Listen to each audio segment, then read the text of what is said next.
वालेकुम चाचू। मेरा नाम माहम है। इन्हें एक असी 3 भैन वा, एक मेरा भाई से गुआच गया है। असी अपनी दादो नाल रहने। 14,000 सानू तुहाडे वालों 500 रुपया मिल गया है। तुहानू 3 भैन स्कूल भी जाने। असी 3 भैन स्कूल भी जाने। जेह्ड़े तुसीं सानू पैसे दित्ते ने साडे ते ही सारे खर्च होणगे। दादो नू असी जो कुछ मंगांगे ना ओही दादो सानू कुछ लिया के देगी शाम। चाचू ने भी भाई ने पैसे खलाए ने। अल्लाह उन्हां नू सेहत देवे। अल्लाह तुहाडे बच्चियां नू भी सेहत देवे। अल्लाह तुहाडे बच्चियां नू तंदुरुस्ती भी देवे। अल्लाह तुहाडे अम्मी अब्बू दी भी खैर करे। अल्लाह तुहानू हर परेशानी तो दूर रखे।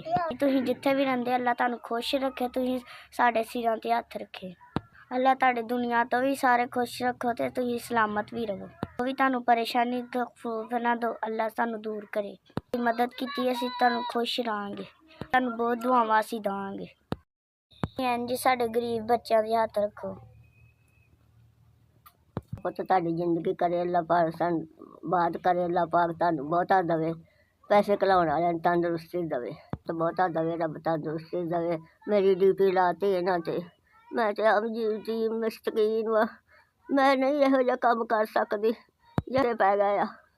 ਦਾਰੀ ਨਾਲ ਬੱਚਿਆਂ ਦਾ ਸਾਥ ਦੇਵਾਂਗੀ। अल्लाह तंदुरुस्ती देवे तुहानू।